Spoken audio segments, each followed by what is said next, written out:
এটি বিশ্বের বৃহত্তম জলবিদ্যুৎ কেন্দ্র থ্রি গর্জাস ড্যাম। যখন এটি পূর্ণ ক্ষমতায় কাজ করে তখন এটি প্রায় 22,500 মেগাওয়াট বিদ্যুৎ উৎপন্ন করতে পারে, যা একে বিশ্বের সবচেয়ে বড় হাইড্রো ইলেকট্রিক প্রকল্পে পরিণত করেছে। এই বিশাল বাঁধে মোট 32টি প্রধান জেনারেটর রয়েছে, যার প্রতিটি 700 মেগাওয়াট বিদ্যুৎ তৈরি করে।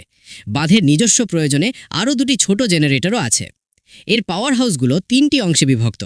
বাম তীরে 14টি, ডান তীরে 12টি এবং ভূগর্ভে 6টি জেনারেটর বসানো হয়েছে। এখন প্রশ্ন হলো, এটি কাজ করে কিভাবে? রিজার্ভার থেকে জল একটি বিশাল পাইপ বা পেনস্টকের মাধ্যমে টারবাইনের দিকে প্রবাহিত হয়। এখানে ব্যবহৃত হয় ফ্রান্সিস টারবাইন, যার কার্যক্ষমতা 90% পর্যন্ত হতে পারে।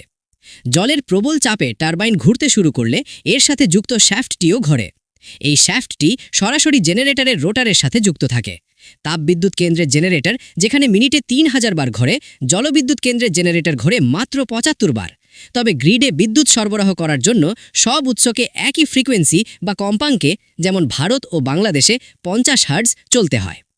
কম গতিতে ঘুরলেও নির্দিষ্ট কম্পাঙ্ক বজায় রাখার জন্য হাইড্রো জেনারেটরে অনেক বেশি ম্যাগনেটিক পোল বা চৌম্বক মেরু ব্যবহার করা হয়। একটি গাণিতিক সূত্র আরপিএম = 120 × F/P অনুযায়ী 75 আরপিএম গতিতে 50 হার্টজ বিদ্যুৎ পেতে একটি জেনারেটরে 80টি মেরু প্রয়োজন হয়। জেনারেটরের মূল ভিত্তি হল ফ্যারাডের তড়িৎ চৌম্বকীয় আবেশের সূত্র।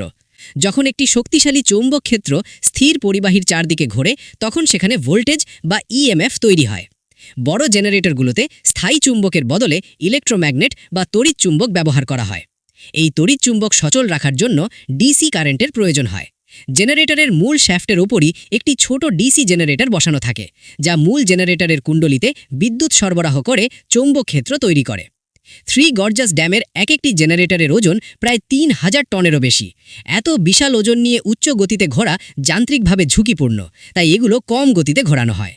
স্থায়ী ও পরিবেশ বান্ধব শক্তির অন্যতম গুরুত্বপূর্ণ উৎস হিসেবে জলবিদ্যুৎ কেন্দ্রগুলো আধুনিক সভ্যতায় এক অপরিহার্য ভূমিকা পালন করছে।